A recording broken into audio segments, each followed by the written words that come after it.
اعوذ باللہ من الشیطان الرجیم بسم اللہ الرحمن الرحیم اللہ الذی سخر لکم البحر لتجری الفلک فیہ بامرہ ولتبتغوا من فضلہ ولعلکم تشکرون صدق اللہ خالقنا العظیم۔ حضرات محترم حاضرین و سامعین کرام، سورہ جاثیہ جو 45 نمبر سورت ہے، 25واں پارہ ہے، اس کی 11 آیتیں ہو گئی۔ اللہ تعالیٰ کی وحدانیت، اس کی قدرت کا ذکر ہو رہا تھا کہ بندگی اسی کے کرو جو تمہارا خالق و مالک ہے، جس نے زمین و آسمان کو اور اس میں جو رہنے والے یعنی انسان کے علاوہ جتنے بھی بولے تمہارے لیے پیدا کیے ہیں، اور اس دن کی تیاری کرو کہ جس میں کوئی چیز کارآمد نہیں ہوگی، تو اللہ تعالیٰ کو واحد لا شریک مانو۔ تو آخر میں فرمایا یہ قرآن ہدایت ہے، اور وہ لوگ جنہوں نے اللہ اپنے رب کی آیتوں کا انکار کیا ان کے لیے سخت عذاب ہے۔ آج کا درس پھر اللہ کی وحدانیت کہ چونکہ یہ مکی صورتیں ہیں، اس میں اکثر مشرکین مخاطب تھے کہ تم لوگ بت پرستی کیوں کرتے ہو، تو یہ تمہارے بت کچھ بھی نہیں کر سکتے، یہ تمہارے مشکل کشا بھی نہیں ہے، نہ تمہیں تکلیف دے سکتے اور نہ نفع۔ اور اللہ کون ہے؟ اللہ الذی سخر لکم البحر، اللہ وہ ذات ہے۔ دریا کتنا طاقتور ہوتا ہے، یہ پانی اگر ہماری کراچی پر تھوڑا سا یہ سمندر یوں کر دے تو ہم مچھلیوں کی طرح میں تیرتے نظر آئیں گے۔ ہمارے یہ بنگلے، یہ گاڑیاں، جب بھی سمندر کے کنارے پر رہنے والے پر کبھی تھوڑا سا یوں بس جھلک، پھر لوگ بولے کہ یہاں ایک بڑا شہر تھا جس کا نام تھا کراچی، پانی میں ڈوب گیا، اللہ بچائے۔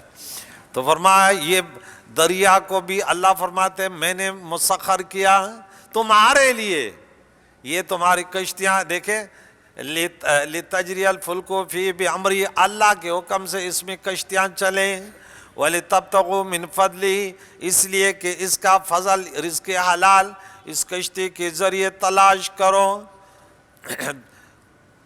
اس میں موتی، عنبر اور مختلف چیزیں اور بھی انسان کے منافع، اور لحمن طریہ، تازہ گوشت، مچھلی، اور اس کے علاوہ کتنے تجارت۔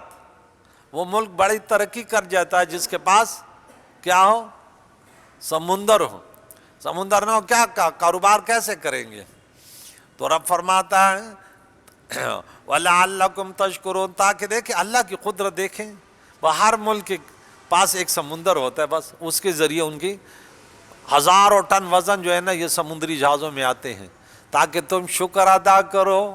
رب فرماتے یہ میں نے کتنا گہرا پانی ہوتا ہے، اگر یہ پانی کشتی کا وزن نہ اٹھاتا سیدھی نیچے چلی جاتی تو کیا کرتے؟ یہ تو اللہ تعالیٰ کی قدرت پر چل رہی ہے نا۔ اب تو ہوا میں کیسے جہاز اڑ رہے ہیں، اللہ کی قدرت ہے۔ آگے پھر مزید اللہ تعالیٰ کی قدرت کے دلائل، مشرکین بت پرستوں، غیروں کے سامنے جھکنے والوں کو تبلیغ کہ جو جھکنے کے قابل ہے، جس کے سامنے جھکا جائے۔ وَسَخَرَ لَكُم مَّا فِي السَّمَاوَاتِ وَمَا فِي الْأَرْضِ جَمِيعًا مِّنْهُ، سب کا سب اللہ کے طرف سے، جو بھی زمین و آسمانوں میں ہے۔ ارے تمہارے تسخیر میں دو چیزیں ہیں، دو قسم کی تسخیر ہے۔ ایک وہ ہے کہ جیسے ہم سائیکل چلا رہے ہیں، موٹر سائیکل چلا رہے ہیں، گاڑی چلا رہے ہیں، یا گھوڑا یا اونٹ چلا رہے ہیں، یہ بالکل اس کے ہم۔ اور ایک وہ تسخیر ہے کہ وہ خود اللہ کی قدرت سے چلتا ہے۔ رب فرماتے ہیں اس کو، یہ سورج ہمارے لیے چلتا ہے نا، یہ چاند ہمارے لیے چلتا ہے نا۔ رب فرماتا جو کچھ زمین و آسمانوں میں ہے، کبھی ہم نے سوچا؟ آج اگر تمہیں کوئی ایک گھر کرائے پہ دے نا، 1000 نخرے اس کے ہوتے ہیں، یہ گھر کو یوں کیا، یہ گھر کو یوں کیا۔ اور رب فرماتے ہیں یہ سب کچھ، یہ جو زمین جو ہے نا، جَعَلَكُمُ الْأَرْضَ فِرَاشًا جَعَلَكُمُ الْأَرْضَ ذَلُولًا، یہ زمین تیرے تابع میں نے بنائی۔ اگر یہ زیادہ سخت ہوتی، زیادہ نرم ہوتی، کیا کرتے؟ مشکل میں پھنس جاتے۔ لیکن کبھی یہ نہیں کہا، اور بولے انسان جیسے چلتے رہو، بس یہ تمہاری ہے، بس تم ہمارے ہو، ہماری بندگی کے لیے ہو تم، باقی سب کچھ تمہارا ہے۔ زمین والا بھی نہیں، ہم نے وہاں پڑھا تھا سورۃ نمبر دو آیت نمبر 29 میں والذی خلق لکم ما فی الارض جمیعا، وہاں زمین کا ذکر تھا۔ یہاں سورہ جاثیہ میں یاد رکھیں آیت نمبر 13 میں اللہ تو وہی ہے، ہاں اسی کی عبادت کرو، وہ عبادت کے لائق ہے، وہی خالق و مالک ہے، اسی کے سامنے جھکنا ہے۔ مسلمان کمال کا یہ ہے کہ اس کا سر کسی کے سامنے نہ جھکے، بس یوں نہ کرے کسی کے سامنے۔ بعض مسلمان تو پتہ نہیں پاؤں پڑتے ہیں، پتہ نہیں یہ انہوں نے کہاں سے، یہ بھی میرے خیال ہے جعلی پیروں نے سکھایا ان کو۔ اب بھائی یوں ملو نا، یہ کیا ہے، پاؤں میں کیوں پڑ رہا ہے یار، یہ کون سا طریقہ ہے یار؟ کسی کے سامنے مسلمان کہتے ہیں نہیں یہ سر، میرے نبی نے منع فرمایا کسی کے سامنے انحناء نہ کرو، یوں نہ کرو۔ ہندو یوں کرتے ہیں، مسلمان کہتے ہیں السلام علیکم ورحمۃ اللہ وبرکاتہ۔ جب جھکنے کا وقت آتا ہے اللہ کے لیے اللہ اکبر، کبھی جھکا کھڑا رہتا ہے، کبھی سر پر سجود ہوتا ہے، یبیتون لربہم سجدا وقیاما۔ ہاں سب جمیعا منہ، سب اللہ کی طرف سے ہے، کسی اور کی قدرت اس میں نہیں ہے۔ سورج کی طاقتور روشنی کون اس کو کنٹرول کر سکتا ہے؟ چاند کی ٹھنڈی ہوائیں، اس میں الگ فائدے، چاند میں الگ فائدے ہیں، سورج میں الگ فائدے ہیں، اور ستاروں میں الگ فائدے ہیں، اور فضا میں الگ فائدے ہیں، اس ہوا میں الگ فائدے ہیں، اس پانی میں الگ فائدے ہیں۔ رب فرماتا ہے سب تمہارے لیے، لیکن وما خلقت الجن والانس الا لیعبدون، اے انسان و جنات ہو تم صرف میری عبادت کرو، باقی سب تمہارے لیے۔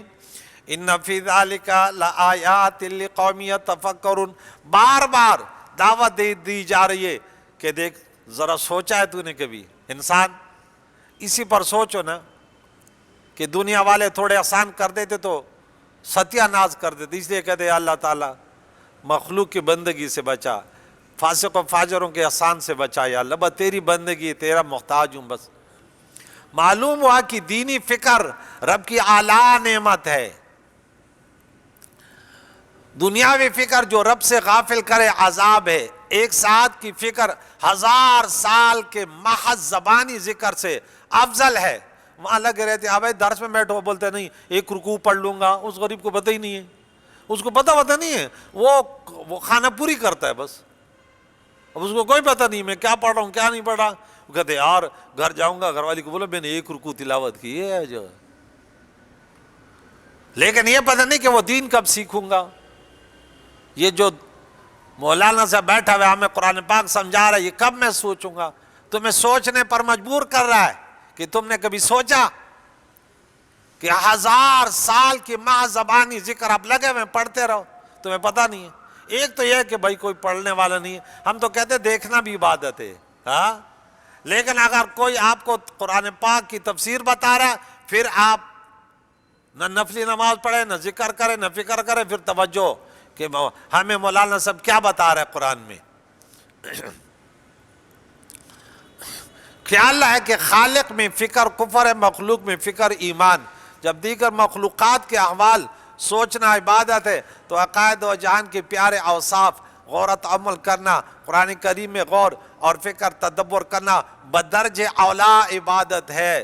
ہاں اللہ ایسے فکر ہمیں عطا کرے کہ ہم اس کلام کے بارے میں سوچیں۔ قل للذین آمنوا، اے محبوب کہہ دو ان لوگوں کو جو ایمان لائیں، یغفروا، کیا یغفروا کے معنی کیا ہے؟ کہ مغفرت طلب کرے، صحیح معنی کیا ہے؟ درگزر کرے، یا ہے درگزر کرے۔ للذین، ان لوگوں کے لیے، لا یرجون ایام اللہ، جو اللہ کے دنوں کی امید نہیں رکھتے، لیجزی قوما بما کانوا یکسبون، تاکہ اللہ ایک قوم کو اس کے کمائی کا بدلہ دے۔ یہاں دیکھیں اگر زندہ کافر ہے اس کے لیے آپ یوں دعا کر سکتے ہیں اللہ انہیں ہدایت دے، ان کی مغفرت ہو، ہدایت کے بعد ان کی مغفرت ہو۔ جب ایمان لائے گا تو مغفرت ہوگی، لیکن جب مر گیا تو دروازہ بند ہو گیا، بس اب اس کے لیے دعا نہیں کر سکتے، زندوں کے لیے ہدایت کی دعا کر سکتے۔ یہاں ہے قل للذین آمنوا یغفروا، تو یہاں یغفروا کے معنی مفسرین نے لکھے درگزر کریں۔ تو مسلمانوں کو یہ حکم ہو کہ کافروں ابھی جہاد کا حکم نہیں آیا تھا، اور یہ آیت اس میں مدنی ہے، یہ والی آیت، یہ سورۃ تو مکی ہے نا، یہ والی آیت مدنی ہے کہ اب ان کے تکالیف پر صبر کرے اور درگزر کرے، اس سے تعارض نہ کرے۔ غزوہ بنی مصطلق میں مریسی کنویں پر غازیان اسلام اترے، عبداللہ ابن ابی منافق بھی ساتھ تھا۔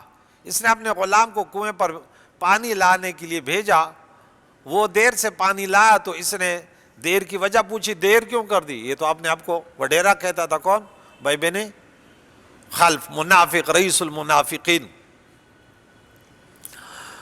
اس نے کہا کہ حضرت عمر رضی اللہ تعالیٰ عنہ کنویں پر موجود تھے، وہ عقائد و جان صدیق اکبر رضی اللہ تعالیٰ عنہ کی مشقیں بھروا رہے تھے، جب تک مشقیں نہ بھری گئی تب تک انہوں نے دوسروں کو پانی لینے نہ دیا۔ اس پر منافق نے پیارے عقائد و جان صدیق اکبر رضی اللہ تعالیٰ عنہ کے شان میں بکواس کی۔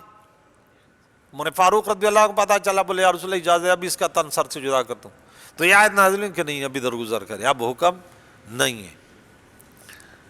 تو آگے فرمایا من عمل صالحا فلنفسہ، جس نے عمل صالحہ کیا اپنے لیے کیا، تو پھر تو پتہ چلا دوسروں کے لیے صالح ثواب ہی نہیں ہے، اپنے لیے کیا۔ تو یاد رکھیں جو انسان عمل کرتے، اپنے نماز پڑھی، آخر میں کہا یا اللہ اس کا ثواب اپنے والدین کو اس سال کرتا ہوں، جو بھی اپنے بات کی، تو آپ کے لیے تو ہے لیکن دوسروں کو بھی اس کا ثواب ملتا ہے، آپ کے ثواب میں کمی نہیں آئے گی۔ یہاں یہ نہیں ہے کہ کوئی کہے اس کے لیے تو ہے، اور باقی جتنوں کے لیے انہوں نے صالح ثواب کر دیا اس کو بھی پہنچے گا۔ عقیدہ اہل سنت و جماعت میں ہے، فرض نماز کو بھی ایصال ثواب کر سکتے ہیں۔ وَمَنْ أَسَاءَ فَعَلَيْهَا، اور جس نے برا کیا تو اپنے لیے کیا۔ وَلَا تَزِرُ وَازِرَةٌ وِزْرَ أُخْرَىٰ وَمَا كُنَّا مُعَذِّبِينَ حَتَّىٰ نَبْعَثَ رَسُولًا، ایک دوسرے کا بوجھ نہیں، وَلَيْسَ الْإِنسَانُ إِلَّا مَا سَعَىٰ۔ تو اگرچہ اس کے گناہوں کی وجہ سے دوسروں کو تکلیف تو پہنچتی ہے، لیکن اس کا تو بیڑا غرق ہوا نا، دوسروں کو کہتا ہے کچھ نہیں بگاڑ سکتا۔ اب انسان برا ہے، ڈکیت ہے، فلاں فلاں، برباد تو یہ ہوگا نا، وبال تو اس پر آئے گا نا۔ لیکن برے انسان کے گناہوں کے نحوست جو ہے نا، وہ ایک گھر میں کوئی بے نمازی ہے تو اس پورے گھر پر بھی نحوست اس کی پہنچتی، اصل بوجھ اس پر ہے۔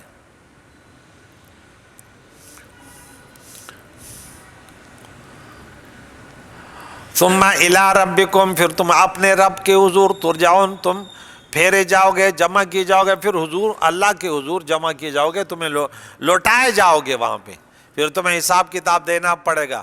مسلمان خوشی خوشی سے جائیں گے جنتی، اور چور ڈکیت جو جن کا ایمان نہیں ہے، دولت ایمان سے محروم ہے، وہ کہیں گے کہ ارے آج تو کمر توڑ معاملہ ہونے والے، چہرے پہلے سے سیاہ۔ اگر 302 کیس والے یا ڈکیت کو پولیس پکڑتی ہے تو اس کا بھی چہرہ اتر جاتا ہے، اب کیا معاملہ ہوگا؟ تو جب اللہ کے حضور پکڑے جا، وہاں تو کوئی بھاگ ہی نہیں سکتا، زنجیروں میں جھگڑے ہوئے، تو کیا حالت ہوگی؟ اللہ اکبر۔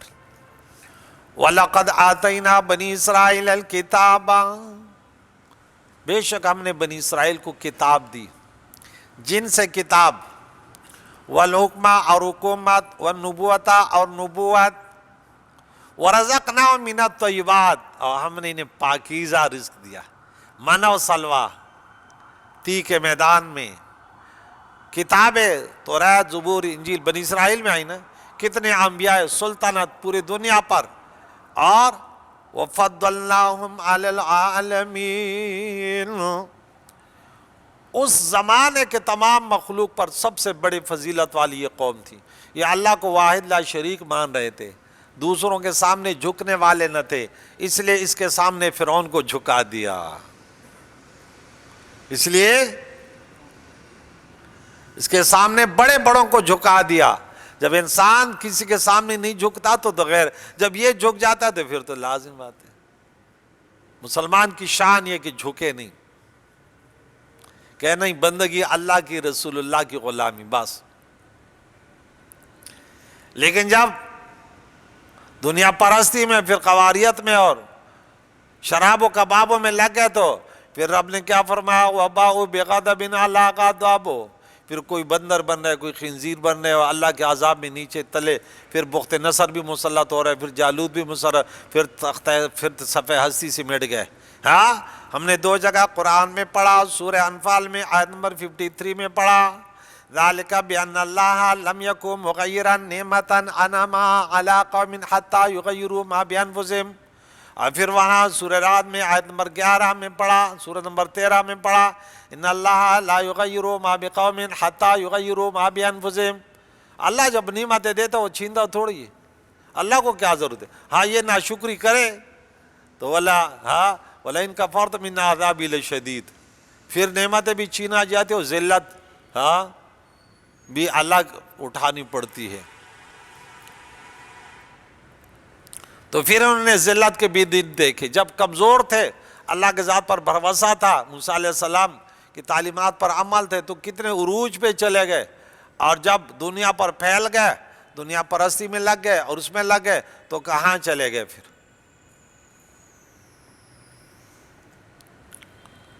وَآتَيْنَاهُمْ بَيِّنَاتٍ مِّنَ الْأَمْرِ، اور ہم نے انہیں اس کام کی روشن دلیلیں دی۔ کیا کام کیا تھا؟ یعنی آپ کی حقانیت کی روشن دلیلیں بنی اسرائیل کو بخشی کہ ان کے کتب میں آپ کے صفات حمیدہ کا تفصیلی ذکر تھا۔ ہم نے پورا شریعت محمدین کو بتا دی، یہ نبی جلوہ گر ہونے والے، حالانکہ پہلے بھی ہے۔ اس دن جو واقعہ ہم نے پڑھا تبع بادشاہ کا، تو جب وہ لڑ رہے تھے اوس حضرت سے، بنی اسرائیل کے 2 علماء بنو قریظہ بنو ذر کے گئے، بولا تم اس قوم سے لڑ رہے ہو، یہاں پہ ایک نبی آخر زمان آنے والے ہے، اس کی بستی ہے اور تم برباد ہو جاؤ گے۔ تو اس نے بولا پھر تو میں ایسے نہیں کرتا، اسی انتظار میں تھے، اور جب آیا اور پہچانا، فلما جاء ما عرفوا کفروا بھی، پھر اس کا انکار کیا، حالانکہ اس سے پہلے کیا تھے؟ یستفتحون علی الذین کفروا، باطل قوموں کے سامنے اللہ تعالیٰ سے اس کے وسیلے سے دعا کر دے، اللہ اس نبی آخر زمان کے وسیلے سے ہمیں اس دشمن پر فتح عطا کر، اور جب آئے تو دنیا پرستی میں لگ گئے اور حضور کو خاتم النبی نہ مانا، بولا نہیں یہ وہ نہیں ہے، برباد ہو گئے۔ فَمَا اخْتَلَفُوا إِلَّا مِن بَعْدِ مَا جَاءَهُمُ الْعِلْمُ بَغْيًا بَيْنَهُمْ، اختلاف نہ کیا حضور کے آنے میں اس کے بعد، مگر اس کے بعد کہ جب ان کے پاس علم آئے کہ یہی وہ نبی ہے جو ہم نے اپنی آسمانی کتابوں میں پڑھا۔ کیوں؟ آپس کی حسد کی وجہ سے۔ تو اسے معلوم ہوا کہ علمی جھگڑے، علم جو ہے وہ جھگڑوں کو مٹاتا ہے، مگر جب عالم حسد میں مبتلا ہو تو وہ پھر جھگڑے لاتا ہے۔ شیطان کے پاس بھی علم تھا نا، لیکن آدم علیہ السلام سے حسد کیا تو انجام کیا ہوا؟ علم اگر آپ نے حاصل کیا، دوسروں کو فائدہ دو تو آپ کے علم میں نور پیدا ہوگا، برکت ہوگا۔ اور آپ نے اس لیے کیا کہ اپنی جیب بھر لوں اور دوسروں پر فتوے لگا لوں۔ سوشل میڈیا پر آتے نا ہنستے ہیں، اب آپ علماء کا مذاق اڑا رہے ہیں، ٹھیک ہے آپ کا اس کا اختلاف ہے، لیکن مذاق کیوں اڑا رہے ہو؟ اختلاف تو چلے گا نا۔ سورہ مومنون میں اور سورہ روم میں 2 آیت ہم نے پڑھی، مومنون میں 53 اور روم میں 32 نمبر آیت، کل حزب بما لدیہم فرحون، ہر گروہ اس پر خوش ہے جو اس کے نظریات ہیں، لیکن پتہ تو وہاں چلے گا نا کہ مخلص کون اور ہارا کون اور جیتا کون، یہ تو وہاں پتہ چلے گا، کون کتنے پانی میں ہے، تو وہ جیتے گا جو مخلص ہوا۔ آپ سوشل میڈیا پر بولتے آپ کو شرم نہیں آتی کہ آپ دنیا کے سامنے جو نا دوسرے مولویوں کا مذاق اڑا رہے اور سمجھتا بس میں ہی ایک عقل کل ہوں۔ اختلاف اپنی جگہ، اختلافات رہتے ہیں، لیکن آپ لوگ بے نمازی ہو رہے ہیں، بدکاریوں میں لگ رہے ہیں، کہا آج رات جو ہے نا کیا ڈھگا ڈوگا لگا رہے گا، درس قرآن سننے والے کم ہیں لیکن تماشے والے، کوئی جو ہے نا دبئی پہنچا ہوا ہے، کوئی جو ہے نا بحریہ ٹاؤن پہنچا، کوئی 5 سٹار میں پہنچا ہوئے، موٹر سائیکلیں بھگا رہے ہیں، اللہ کا شکر نہیں ادا کرتے۔ چلو یہ سال امن سے گزرا، یا اللہ جو کوتاہی میں بھی توبہ کرتے ہیں، یا اللہ آنے والے سال کو برکت کر، اس رات میں صدقے کرو، یا اللہ کیا اتنا اگر کرنا تو یہ کرو نا، امن کا وہ ہو۔ آپ نے بس عشاء کی نماز بھی چھوڑ دی، بولے نہیں یار ہم نے بہت دور جانا ہے، نماز کا ٹائم نہیں ملا۔ استغفر اللہ۔ ان ربک یقضی بینہم، یہ فیصلہ تو تیرا رب کرے گا ان کے درمیان، یوم القیامت، قیامت کے دن، فیما کانوا فیہ یختلفون، جس بات میں یہ اختلاف کرتے تھے، یہ فیصلہ ہوگا، یہ فیصلہ تو ہر انسان کو چاہیے کہ فاستبقوا الخیرات، نیکیوں کی طرف بڑھے، ایک دوسرے سے آگے بڑھے، اللہ کو راضی کرے، اپنی زبان بس لوگوں کی خیرخواہی پر لگے رہے، ذکر اذکار پہ لگے رہے، بس اپنے گناہوں کے استغفار پر لگی رہے۔ ثم جعلناک علی شریعۃ من الامر، پھر ہم نے اس کام کے عمدہ راستے پر تمہیں لگایا، اس شریعت مطہرہ، شریعت کے معنی خوبصورت واضح کھلا راستہ، شرعۃ منہاجا پیچھے بھی پڑھ چکے ہیں،